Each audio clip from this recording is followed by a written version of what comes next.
some people say. I don't want to start World War III in the comments.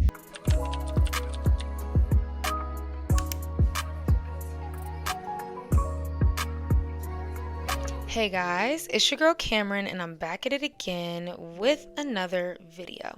And today we're going to be talking about, is music really as subjective as you guys say it is? Because I think it's a cop-out. In my video, Make Artists Humble Again, we talked about Ice Spice and the quality of her music. And to my surprise, I actually had some pushback with people telling me art is subjective. Just because you don't like it doesn't mean it's not good. And at first I took that statement at face value and I said, you know what? That's fair. But then I said, you know what? I'm not going to be gaslit into overpraising or overhyping something because art is simply just subjective. Art is a very tricky subject because as subjective as it is, there are still techniques, there are still theories, there are still practices that are employed that do develop and put merits in place. There can be objective truths in how we discuss an artist's skill, and I think that is very fair to evaluate. Comment down below, do you think that the subjectivity of music outweighs the objectivity, or do you think that the subjective label should be enough? Like, is there any real truth then about art and music? Hit that subscribe button down below. Thank you guys so much for supporting me. We're on the road to 30 freaking K. And if it's your first time here and you like pop culture and you like social commentary content, hit the subscribe button down below because I think you'll love it here. So without further ado, let's get straight into the video. Let's talk about what subjective is by definition and what objective is. Subjective is something that is based on personal opinions and feelings rather than on facts. And objective is not influenced by personal feelings or opinion in considering and representing facts. So subjective, we'll say this is like opinion land, right? And objective is factual land. A song begins with this subjective imagination, right? And then the artist hopefully employs their objective creative skills to aid in building this musical song or idea. Hence why a lot of artists might not be as strong in this category, but you hire a songwriter or you have a producer in the room. And all of this comes together to make this musical mathematic equation, and you put it into the world and you let people judge it. This is where I want you guys to chime in because I want to make it very clear. This video is not fact. I'm presenting information that I believe could accumulate into the objective nature of music, but I would love for people to chime in and contribute. Objective truths in music, to me, and based off of my research, often refer to the technical skills that aid in music creation and the quality of music. For instance, composition, the technicality of a producer. Y'all can't tell me that there aren't good and bad producers. I'm sorry. Trained vocalists. How do they use their riffs, runs? What is their octave range? Breath control, instrumentation, musical notes, and their relationship to one another. What sonically, from a technical level, tends to sound better? There's multiple ways to get to that answer. There's different numbers that you can plug in to get there. But you gotta use certain tools to get there. And that's not to say that people that don't have these skills can't make a subjectively good song or a song that feeds certain audiences' tastes and enjoyment. I think that these two truths are complementary of one another. But as an audience, I think it's important to keep this into perspective. That the objective side, it's okay to look at a piece of music critically. Video pause. Take a shot. Not a shot. Take a sip of your drink every time I say subjective and objective in this video. Don't drink though, because you'll be drunk. Don't drink. That subjective truth in music can differ from person to person due to our experiences, our sensitivities, our exposure, and developed taste based off of maybe what was your mom listening to? What were your older siblings listening to? What were your friends listening to? I think our ears are more inclined or trained to process certain music more than others, which leads to a subjective opinion maybe versus an objective. So in theory, is anything really trash? I'm gonna say this, subjectively, no. Objectively, yes. Objective truth comes into play where you might acknowledge, hey, this person's music or voice isn't my cup of tea, but they are objectively talented in these areas. I don't think that there's any objective criteria for someone's enjoyment. I cannot physically go to you and mind control and tell you that you don't like this, because if you like it, you like it. Let's dive into some examples of musicians that exist in our industry. Discuss the difference between subjective listening and judging versus objective. So when we talk about vocalists, you cannot forget Miss Whitney Houston. She's classified as one of the greatest, if not the greatest vocalist of all time. She's classified technically as a mezzo-soprano who had a really high range for a belting/chest voice. And if you watch videos of her employing her control and her vocal technique, the proof is in the pudding. You guys cannot tell me objectively that there is not talent and skill happening.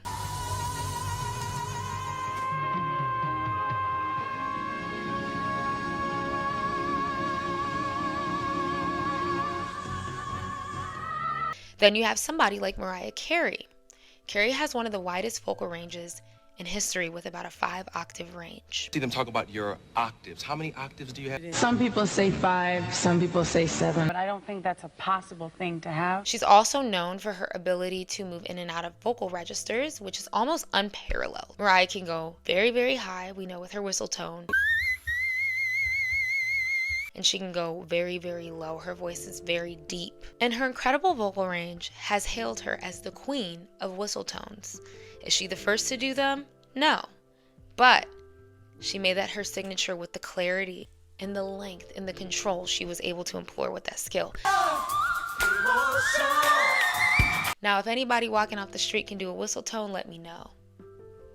Let me know. And Mariah Carey's mother was actually a trained opera singer and a vocal coach. Assumingly, Mariah did get some actual vocal technique and training from that method as well. And other technically gifted singers include Celine Dion, Barbra Streisand, Minnie Riperton, Ella Fitzgerald, Aretha Franklin, Adele, Kelly Clarkson, Jennifer Hudson. And somebody in modern day who I think is the definition of people get objective truth and subjective feelings mixed up is Christina Aguilera. Christina has an incredible vocal range, a very unique tone, but I hear some people say her voice is a little annoying, I don't like it. But I think one thing you can never say about Christina's vocal capability and talent is that she objectively does not have skill. Like that should not even be coming out of your mouth. That I truly enjoyed in today's music. You've done the best rendition I've done to you beside myself. I thank you. And that's where I think the dishonesty comes in when we talk about and we disrespect people's real life talent. Beyonce, as a vocalist, she is a catalyst as well for the surprisingly subjective comments of a lot of people saying she's not that good, as if that's an objective truth. To say that she can't sing, it's a lie. Your Honor, it is a lie. And you can look up the countless videos of vocal coaches, trained vocal coaches, reacting to Beyonce's vocal range, her control, her runs. Woo! Just when you think you can't go any higher. That is like really, really difficult. Now I better find my own. Let's stop one. Ready? Flawless. So use me. It's not easy to run up. Just so y'all are clear, doing ascending runs is not easy at all. It really takes a keen level of control in musicianship to kind of hear those intervals going up. Some of her songs are damn near impossible for people to sing at the same capacity as she does. Between breath control, pitch, tone, support, resonance, dynamics, etc., Beyonce checks off all of those boxes. And I would love to add a node for artists like Olivia Rodrigo, for example. I was going on my feed and I saw a vocal coach teaching a little girl how to sing Vampire. And the vocal coach pointed out, she doesn't take a breath.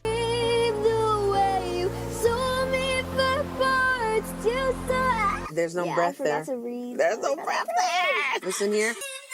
No breath. No breath. No breath. Oh my God. Genius. And it showed how technically difficult it is to sing that song. Now, may you not love how it sounds. I think it sounds nice. It's not my cup of tea, but I could never take that away from Olivia Rodrigo and say she's just a terrible singer, because objectively that's not true. Somebody like Billie Eilish, when she performed What Was I Made For at the Grammys and also at the Oscars,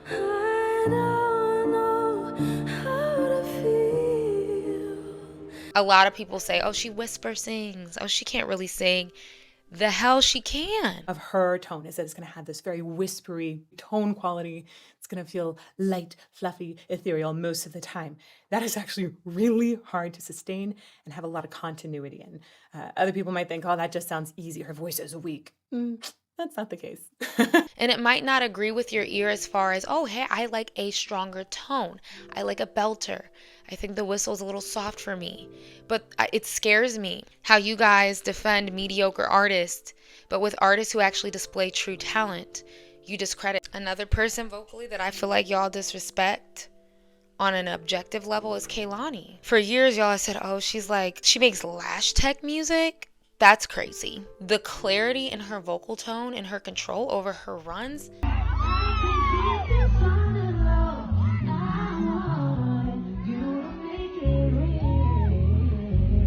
And to drive this vocalist point home, I just want to say this. So think of, let's say, Selena and Ariana Grande as artists. Some people may say, I like Selena Gomez's tone and I like how her music sounds better to my ears. Do I agree with that? Absolutely not. But if you're saying that in a subjective manner, that you just prefer her music, that is 100% valid. I can't even be mad at you about that. But if you were to say Selena Gomez is a better vocalist than Ariana Grande, that's a lie. That is not objectively true. And I think it's an objective fact that Ariana Grande is a better vocalist than majority of modern day mainstream artists. Point blank, period. And then let's get into another category that people objectively view: songwriting.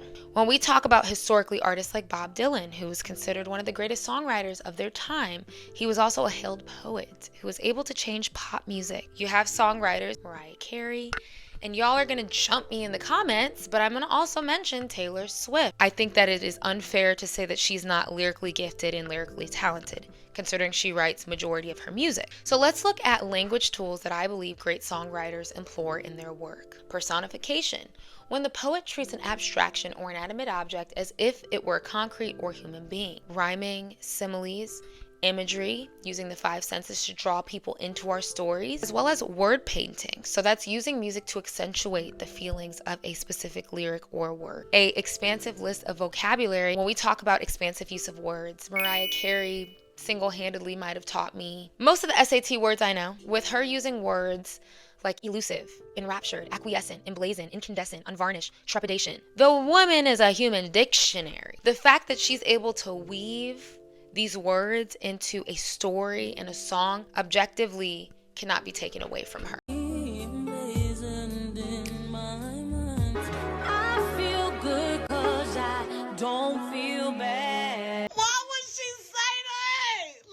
And then you have an artist like Taylor Swift, who I personally have been more of a fan of her country music. The storytelling, for example, in Love Story, which she wrote completely on her own, captivating. And she has shown through time that she is a songwriter. That is absolutely her strong suit. That is her superpower. Rappers is a huge conversation about who's a good rapper, who's not a good rapper. When we talked about Ice Spice and Lotto, that was something that people were clocking me in the comments for. But when we talk about rap, its creation was rooted in poetic components. Objectively, as I said in my last video, I believe that there are some artists who are better in categories that are measurable, such as your double entendres, your use of wordplay, your vocabulary, your rhyme schemes, the complexity of those rhyme schemes. All of those from one rapper to another rapper are very justifiably measurable. You could say this rapper is stronger in X, Y, and Z category objectively. Maybe this rapper, artistically, they have better beats. Their music makes me move a little bit more. But I'm not going to sit up here and act like lyrically they're a poet, because that's where the delusion starts to kick in. Let's say Kendrick Lamar, for example. He's somebody who artistically, the presentation of his music for my ears is a little bit off-putting occasionally, but I would never get on this camera and say that man cannot rap. Unpopular opinion, I'm from Michigan, I'm from Detroit, don't love Eminem's music, but He's an amazing rapper. That man has skill, objectively. J. Cole, Nicki Minaj, Rhapsody, Tierra Whack. We have rappers, guys, that are, I think, objectively lyricists. And that's okay to say that. And it's okay to also be like, I don't really like their music that much, but they're talented. We're going to talk about our last category of objectivity, musicality. Let's talk about Prince. Not only did Prince make amazing music sonically, but he had a unique vocal tone and persona. And along with all of that, he was a multi-instrumentalist, guys. He played roughly 27 instruments on his debut album, For You, when he was only 20 years old. This begs the question, the age-old question, who was better, Michael or Prince? I have to say subjectively, Michael Jackson. But some people would argue objectively because of Prince's musical genius, being able to play all of the instruments he was able to. Some people say musically has that edge. Comment down below. I don't want to start World War III in the comments. You know where I stand. Should be maybe praised more for their musicality versus their vocals is Alicia Keys, a very controversial figure. Very controversial. In more recent years, people have had more increasing conversations of Alicia Keys' limited range vocally and her tendency to go flat, like consistent voice cracks, i.e. the Super Bowl. Some people, one thing I don't think you can argue with somebody like an Alicia Keys is she's a talented pianist, a prodigy damn near, and is a great songwriter. She started playing the piano at 7 years old, concentrating on classical music and jazz. And at 14, she began composing. 2 years later, she graduated as valedictorian from the Professional Performing Arts School in Manhattan. I mean, does that sound like an untalented, unskilled musician to you? Absolutely not. I understand the debate, but there are things where I just personally, artist to artist, you cannot disrespect the craft. To wrap this up and put a bow on it, where do we go? And why do people purposefully lack this nuance? I don't know if it's a lack of music education in schools. I grew up dancing my entire life. Ballet, jazz, hip hop, flamenco, you name it, modern, contemporary, I've done it. I know what it's like to dedicate your life to a craft. I understand the subjective side of art, but I understand the technicality and objective side of art as well. Some people, by no fault of their own, lack the ability to be critical about music. Music is so consumable. Out of all of the arts, it is what we consume on the daily. People forget that there is a craft, there is skill behind that, and it's okay to respect it. A lot of people are just like, I like this person. Or they say you're a hater. A lot of stans or people who are so upset when anybody has to say anything about your favorite artist musically, and you meet them with vitriol, hate, and absolute nastiness. I mean, some of the comments that I received on that Ice Spice video, calling me all types of B words, C words, any words, because I said, technically speaking, her skill is not up to par, not attacking her character. It's crazy to me. I want to hear what you guys think of this objective, subjective conversation. And hit that subscribe button down below if you have not already. I'm gonna just pause, wait, and I will see you guys in my next video. Bye.